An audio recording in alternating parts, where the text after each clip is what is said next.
Pride and Prejudice, Chapter 35. Elizabeth awoke the next morning to the same thoughts and meditations which had at length closed her eyes. She could not yet recover from the surprise of what had happened. It was impossible to think of anything else, and, totally indisposed for employment, she resolved, soon after breakfast, to indulge herself in air and exercise. She was proceeding directly to her favourite walk, when the recollection of Mr. Darcy's sometimes coming there stopped her, and instead of entering the park, she turned up the lane, which led farther from the turnpike road. The park paling was still the boundary on one side, and she soon passed one of the gates into the ground. After walking 2 or 3 times along that part of the lane, she was tempted, by the pleasantness of the morning, to stop at the gates and look into the park. The 5 weeks which she had now passed in Kent had made a great difference in the country, and every day was adding to the verdure of the early trees. She was on the point of continuing her walk, when she caught a glimpse of a gentleman within the sort of grove which edged the park. He was moving that way, and, fearful of its being Mr. Darcy, she was directly retreating. But the person who advanced was now near enough to see her, and stepping forward with eagerness, pronounced her name. She had turned away, but on hearing herself called, though in a voice which proved it to be Mr. Darcy, she moved again towards the gate. He had by that time reached it also, and, holding out a letter, which she instinctively took, said, with a look of haughty composure, "I have been walking in the grove some time in the hope of meeting you. Will you do me the honour of reading that letter?" And then, with a slight bow, turned again into the plantation, and was soon out of sight. With no expectation of pleasure, but with the strongest curiosity, Elizabeth opened the letter, and, to her still increasing wonder, perceived an envelope containing 2 sheets of letter paper, written quite through, in a very close hand. The envelope itself was likewise full. Pursuing her way along the lane, she then began it. It was dated from Rossings, at 8 o'clock in the morning, and was as follows. "Be not alarmed, madam, on receiving this letter, by the apprehension of its containing any repetition of those sentiments or renewal of those offers which were last night so disgusting to you. I write without any intention of paining you, or humbling myself, by dwelling on wishes which, for the happiness of both, cannot be too soon forgotten, and the effort which the formation and the perusal of this letter must occasion, should have been spared, had not my character required it to be written and read. You must, therefore, pardon the freedom with which I demand your attention. Your feelings, I know, will bestow it unwillingly, but I demand it of your justice. 2 offences of a very different nature, and by no means of equal magnitude, you last night laid to my charge. The first mentioned was, that, regardless of the sentiments of either, I had detached Mr. Bingley from your sister, and the other, that I had, in defiance of various claims, in defiance of honour and humanity, ruined the immediate prosperity and blasted the prospects of Mr. Wickham. Wilfully and wantonly to have thrown off the companion of my youth, the acknowledged favourite of my father, a young man who had scarcely any other dependence than on our patronage, and who had been brought up to expect its exertion, would be a depravity, to which the separation of 2 young persons, whose affection could be the growth of only a few weeks, could bear no comparison. But from the severity of that blame which was last night so liberally bestowed, respecting each circumstance, I shall hope to be in the future secured, when the following account of my actions and their motives has been read. If, in the explanation of them, which is due to myself, I am under the necessity of relating feelings which may be offensive to yours, I can only say that I am sorry. The necessity must be obeyed, and further apology would be absurd. I had not been long in Hertfordshire, before I saw, in common with others, that Bingley preferred your elder sister to any other young woman in the country. But it was not till the evening of the dance at Netherfield that I had any apprehension of his feeling a serious attachment. I had often seen him in love before. At that ball, while I had the honour of dancing with you, I was first made acquainted, by Sir William Lucas' accidental information, that Bingley's attentions to your sister had given rise to a general expectation of their marriage. He spoke of it as a certain event, of which the time alone could be undecided. From that moment I observed my friend's behavior attentively, and I could then perceive that his partiality for Miss Bennet was beyond what I had ever witnessed in him. Your sister I also watched. Her look and manners were open, cheerful, and engaging as ever, but without any symptom of peculiar regard, and I remained convinced from the evening's scrutiny, that though she received his attentions with pleasure, she did not invite them by any participation of sentiment. If you have not been mistaken here, I must have been in error. Your superior knowledge of your sister must make the latter probable. If it be so, if I have been misled by such error to inflict pain on her, your resentment has not been unreasonable, but I shall not scruple to assert, that the serenity of your sister's countenance and air was such as might have given the most acute observer a conviction that, however amiable her temper, her heart was not likely to be easily touched.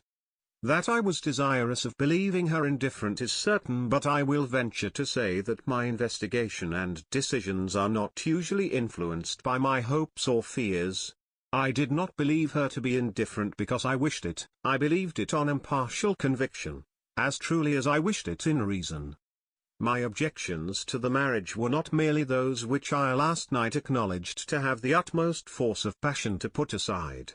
In my own case, the want of connection could not be so great an evil to my friend as to me, but there were other causes of repugnance, causes which, though still existing, and existing to an equal degree in both instances, I had myself endeavored to forget, because they were not immediately before me. These causes must be stated, though briefly. The situation of your mother's family, though objectionable, was nothing in comparison to that total want of propriety so frequently, so almost uniformly betrayed by herself, by your 3 younger sisters, and occasionally even by your father. Pardon me. It pains me to offend you, but amidst your concern for the defects of your nearest relations, and your displeasure at this representation of them, let it give you consolation to consider that, to have conducted yourselves so as to avoid any share of the like censure, is praise no less generally bestowed on you and your elder sister, than it is honourable to the sense and disposition of both. I will only say farther that from what passed that evening, my opinion of all parties was confirmed, and every inducement heightened which could have led me before, to preserve my friend from what I esteemed a most unhappy connection. He left Netherfield for London, on the day following, as you, I am certain, remember, with the design of soon returning. The part which I acted is now to be explained. His sister's uneasiness had been equally excited with my own. Our coincidence of feeling was soon discovered, and, alike sensible that no time was to be lost in detaching their brother, we shortly resolved on joining him directly in London. We accordingly went, and there I readily engaged in the office of pointing out to my friend the certain evils of such a choice. I described, and enforced them earnestly. But, however this remonstrance might have staggered or delayed his determination, I do not suppose that it would ultimately have prevented the marriage, had it not been seconded by the assurance that I hesitated not in giving, of your sister's indifference. He had before believed her to return his affection with sincere, if not with equal regard. But Bingley has great natural modesty, with a stronger dependence on my judgment than on his own. To convince him, therefore, that he had deceived himself, was no very difficult point. To persuade him against returning into Hertfordshire, when that conviction had been given, was scarcely the work of a moment. I cannot blame myself for having done thus much. There is but one part of my conduct in the whole affair on which I do not reflect with satisfaction. It is that I condescended to adopt the measures of art so far as to conceal from him your sister's being in town. I knew it myself, as it was known to Miss Bingley, but her brother is even yet ignorant of it. That they might have met without ill consequences perhaps probable, but his regard did not appear to me enough extinguished for him to see her without some danger. Perhaps this concealment, this disguise was beneath me. It is done, however, and it was done for the best. On this subject I have nothing more to say, no other apology to offer. If I have wounded your sister's feelings, it was unknowingly done, and though the motives which governed me may to you very naturally appear insufficient, I have not yet learned to condemn them. With respect to that other, more weighty accusation, of having injured Mr. Wickham, I can only refute it by laying before you the whole of his connection with my family. Of what he has particularly accused me I am ignorant, but of the truth of what I shall relate, I can summon more than one witness of undoubted veracity. Mr. Wickham is the son of a very respectable man, who had for many years the management of all the Pemberley estates, and whose good conduct in the discharge of his trust naturally inclined my father to be of service to him, and on George Wickham, who was his godson, his kindness was therefore liberally bestowed. My father supported him at school, and afterwards at Cambridge most important assistance, as his own father, always poor from the extravagance of his wife, would have been unable to give him a gentleman's education. My father was not only fond of this young man's society, whose manners were always engaging, he had also the highest opinion of him, and hoping the church would be his profession, intended to provide for him in it. As for myself, it is many, many years since I first began to think of him in a very different manner. The vicious propensities, the want of principle, which he was careful to guard from the knowledge of his best friend, could not escape the observation of a young man of nearly the same age with himself, and who had opportunities of seeing him in unguarded moments, which Mr. Darcy could not have. Here again I shall give you pain to what degree you only can tell.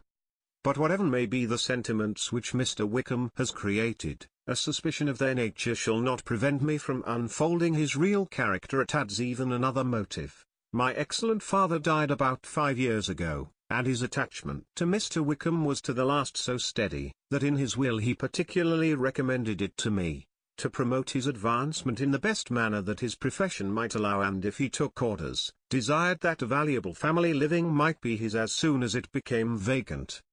There was also a legacy of £1,000.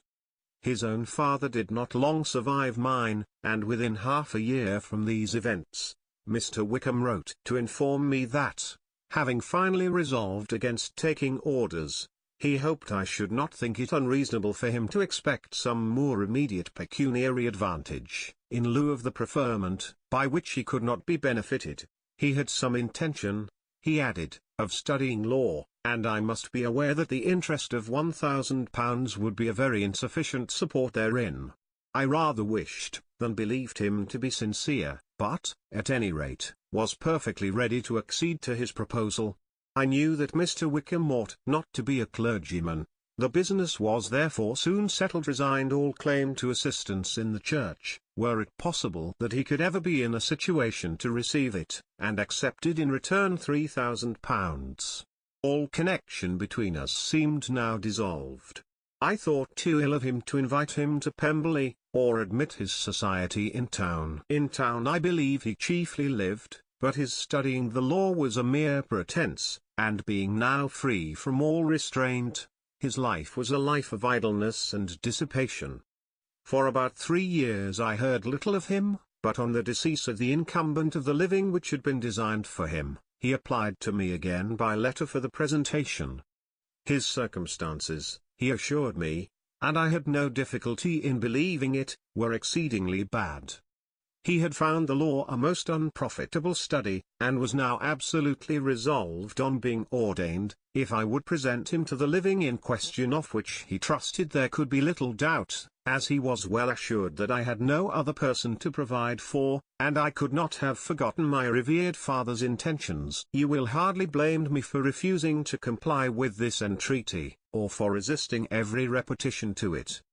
His resentment was in proportion to the distress of his circumstance, and he was doubtless as violent in his abuse of me to others as in his reproaches to myself. After this period every appearance of acquaintance was dropped. How he lived I know not. But last summer he was again most painfully obtruded on my notice. I must now mention a circumstance which I would wish to forget myself, and which no obligation less than the present should induce me to unfold to any human being. Having said thus much, I feel no doubt of your secrecy. My sister, who is more than 10 years my junior, was left to the guardianship of my mother's nephew, Colonel Fitzwilliam, and myself. About a year ago, she was taken from school, and an establishment formed for her in London, and last summer she went with the lady who presided over it, to Ramsgate, and thither also went Mr. Wickham, undoubtedly by design, for there proved to have been a prior acquaintance between him and Mrs. Young, in whose character we were most unhappily deceived, and by her connivance and aid, he so far recommended himself to Georgiana, whose affectionate heart retained a strong impression of his kindness to her as a child, that she was persuaded to believe herself in love, and to consent to an elopement. She was then but 15, which must be her excuse, and after stating her imprudence, I am happy to add, that I owe the knowledge of it to herself. I joined them unexpectedly a day or two before the intended elopement, and then Georgiana, unable to support the idea of grieving and offending a brother whom she almost looked up to as a father, acknowledged the whole to me. You may imagine what I felt and how I acted. Regard for my sister's credit and feelings prevented any public exposure, but I wrote to Mr. Wickham, who left the place immediately, and Mrs. Young was of course removed from her charge. Mr. Wickham's chief object was unquestionably my sister's fortune, which is £30,000, but I cannot help supposing that the hope of revenging himself on me was a strong inducement. His revenge would have been complete indeed. This, madam, is a faithful narrative of every event in which we have been concerned together, and if you do not absolutely reject it as false, you will, I hope, acquit me henceforth of cruelty towards Mr. Wickham. I know not in what manner, under what form of falsehood he had imposed on you, but his success is not perhaps to be wondered at. Ignorant as you previously were of everything concerning either, detection could not be in your power, and suspicion certainly not in your inclination.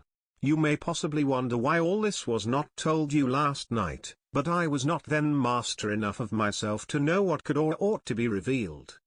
For the truth of everything here related, I can appeal more particularly to the testimony of Colonel Fitzwilliam, who, from our near relationship and constant intimacy, and, still more, as one of the executors of my father's will, has been unavoidably acquainted with every particular of these transactions.